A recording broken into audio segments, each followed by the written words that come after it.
বাংলাদেশ মুক্তিযোদ্ধা প্রজন্মের ২৮তম প্রতিষ্ঠাবার্ষিকী। বিস্তারিত ডেস্ক রিপোর্ট। আজ ১ ডিসেম্বর ২০২৪ রোজ রবিবার বাংলাদেশ মুক্তিযোদ্ধা প্রজন্মের ২৮তম প্রতিষ্ঠাবার্ষিকী।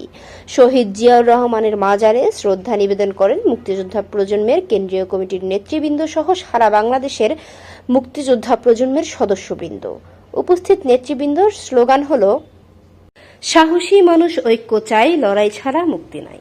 বাংলাদেশ জাতীয়তাবাদী মুক্তিযোদ্ধা প্রজন্মর আজ ১ ডিসেম্বর মুক্তিযোদ্ধা দিবস উপলক্ষে জিয়া উদ্যানে সকাল ৯ ঘটিকায় শহীদ জিয়াউর রহমানের মাজারে দোয়া ও পুষ্পার্পণ সফল ও সার্থক হোক। আয়োজনে বাংলাদেশ মুক্তিযোদ্ধা প্রজন্ম কেন্দ্রীয় কমিটি ও আরও উপস্থিত ছিলেন পটুয়াখালী জেলার মুক্তিযোদ্ধা প্রজন্ম কমিটির সম্মানিত সদস্যগণ। সভাপতি মোহাম্মদ হুমায়ুন কবির, সভাপতি ইঞ্জিনিয়ার মোহাম্মদ আইয়ুব আলী পাটোয়ারি, সেক্রেটারি মোহাম্মদ জলিল খান।